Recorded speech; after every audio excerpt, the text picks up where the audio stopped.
Les arbres têtards, façonnés par les paysans depuis des siècles, sont un élément central du paysage basque. Réputés pour fournir du bois, du fourrage et offrir un abri à une riche biodiversité, ils témoignent d'une gestion durable des ressources naturelles.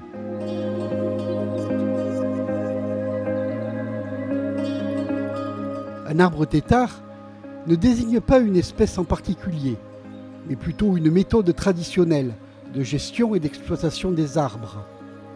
Cette pratique consiste à élaguer régulièrement les branches de l'arbre sans abattre le tronc.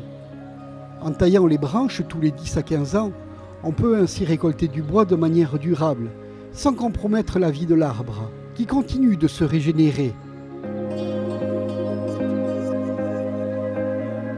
Cette méthode est particulièrement appropriée car la région est riche en essences locales, comme le hêtre, le chêne et le châtaignier, mais aussi le platane, qui se prête parfaitement à la gestion en têtard.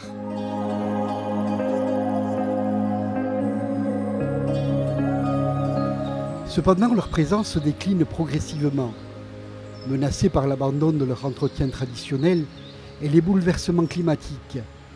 Ce phénomène met en péril non seulement un patrimoine culturel précieux, mais aussi les nombreux écosystèmes qui dépendent de ces arbres remarquables.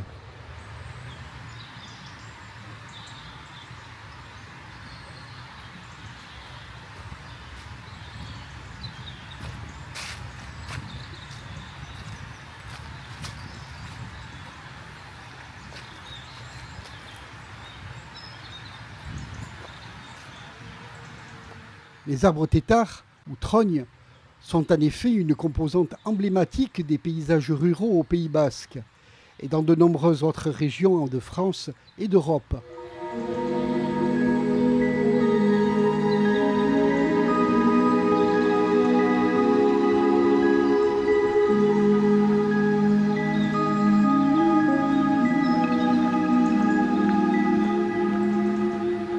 Au XVIe, XVIIe et XVIIIe siècle, les forges de Sarre, Urugne et Bérat ont connu une activité intense, nécessitant une exploitation massive des forêts environnantes pour alimenter les forges en bois.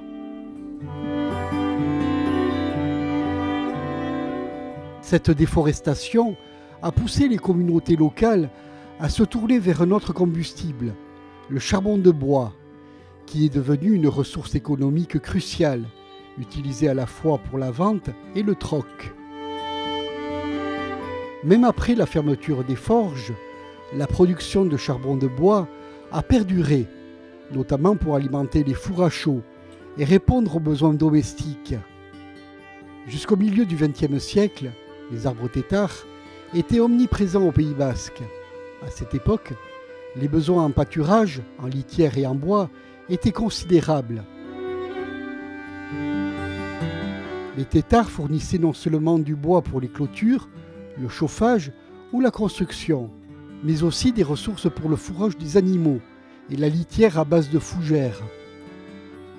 Cependant, après les années 1950, avec l'avènement de l'électricité et du gaz, les communautés ont progressivement abandonné l'usage traditionnel du bois comme source principale d'énergie.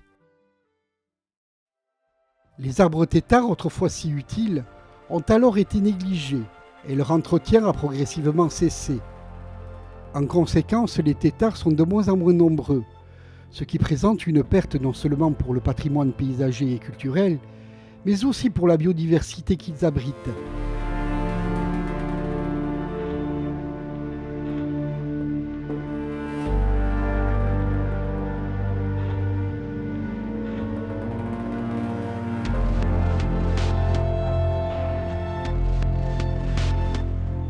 Pour préserver les arbres têtards, des initiatives locales visant à sensibiliser les agriculteurs et à encourager l'entretien de ces arbres sont nécessaires. La restauration de cette pratique ancestrale pourrait jouer un rôle crucial dans la sauvegarde des paysages et des écosystèmes associés.